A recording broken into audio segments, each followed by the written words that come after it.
Oh, another day, another midweek wibble on YouTube. It's not much of a wibble, to be honest, apart from having spent half of the day sorting out what my geeky friends will know is a out by one error. An out by one error that very nearly cost someone their job earlier. They phoned me last night. The last time I heard from them was when they had a crisis. I haven't heard anything from them since, not even a how are you or anything, until last night. And then another crisis, I'm desperate, can you help? And I'm fairly sure that after having fixed this today, I won't hear from them for a while again. But, you know, that's the way things go. I don't want to talk about that. I want to talk about this. It's very strange, you know. When you've kind of built yourself a picture, or not a picture, but an idea of what something is going to taste like, and it tastes completely different. And this is my fault that it's a little bit cloudy because I haven't let it settle, as Christopher suggested. But it's not what I expected. It is it's a surprise, a pleasant surprise, for two reasons. Hang on, I'm gonna have a slosh of it.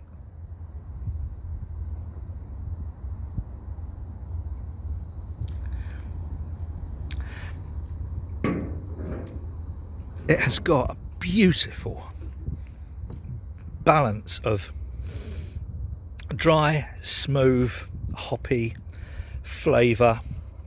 What you know, people who know about these things say is mouth feel. But the really amazing thing about this is how he's squeezed so much into something that's only 3.8. This is ultra sessionable. This is the sort of thing that you would very happily just sit and drink all afternoon on a hot sunny day. I am bloody wind's getting up again. I'm intrigued and very pleasantly surprised.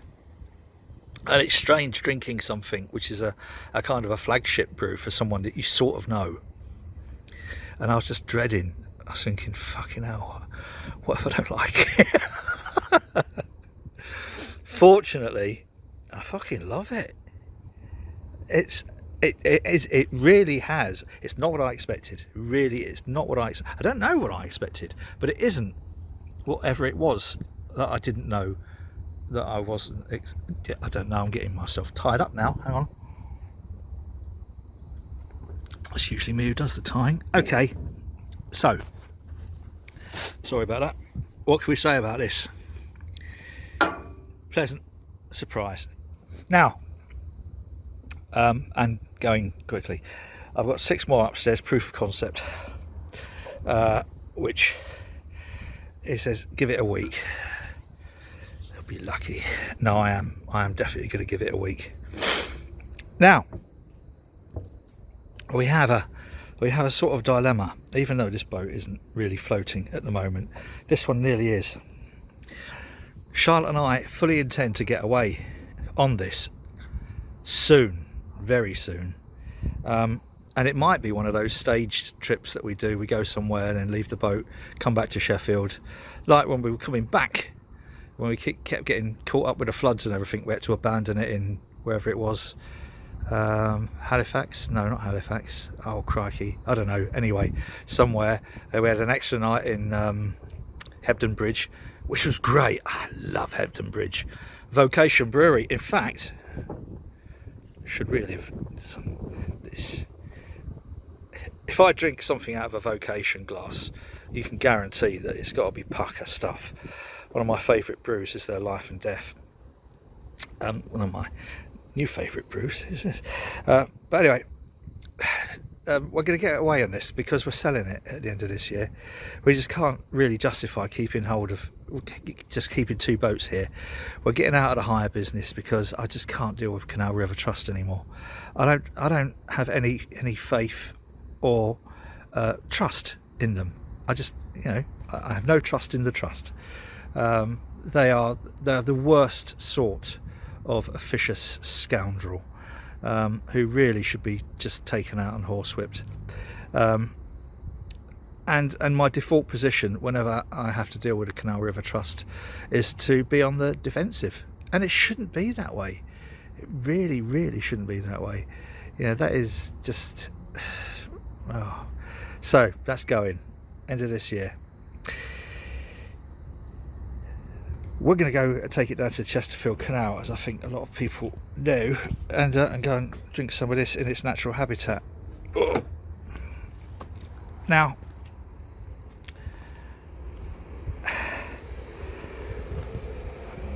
we have a dilemma. Oh, let's put that down because I've got to scan that in a minute for Untapped. The dilemma is we've offered the boat for sale to the people who rented it for the last couple of years, and given them a discount, but they're Australian, they're in Melbourne, and we don't know if or when they're going to get back to the UK, or whether or not they're still going to be able to afford to buy a little mustn't grumble. So I've got to contact them and say, do you still want it? And if so, what are we going to do?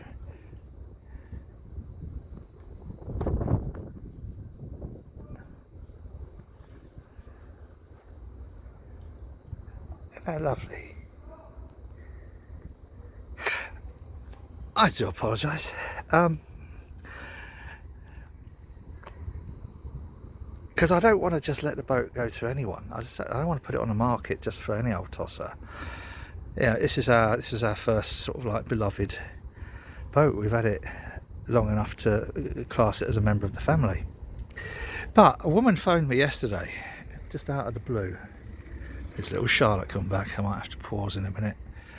And after a while of chatting, she kind of like made a kind of like idea, or introduced an idea, which was to buy it with the people from Australia, because she only really wants to use it in the winter, whereas the people from Australia only ever want to use it in the summer. So that way it'd be cheaper for both of them, and it means the boat is looked after all through the year. So that's one of the possibles. I'm going to pause for a second. Where were we? Yeah, so that's the dilemma about saying goodbye to the old girl. So it's going to be a weird one. What else? Oh, I know. Oh, just right. A couple of things. One, I've just had a massive fucking flood where I overfilled while I'm flushing out the kettle. But about to do a little video on this thing here. This is a float hydrometer. This is the second one I've bought because the first one was so good. So I'm going to do a video on that. What else have I been doing today?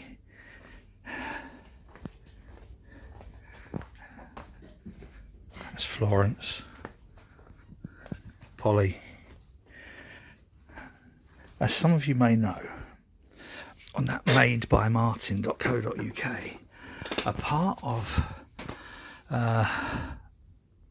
what I sell to support some of the groups that I run are coin rings. I say coin rings, they're, as you might expect, rings made out of coins. I had someone send me an email saying, could you make me a couple of wedding rings out of some very old 1916 florins? Now, it's not going to focus. Are you going to focus? Focus all. Come on. Yeah, this is what a florin looks like. The 1916 one looks like this, and this isn't art. This is engineering. After a little bit of tinkering around, knocking a hole in the middle and stretching it out and pushing it in and whatever, we have a 1 florin wedding ring. And the other one is going to be for him.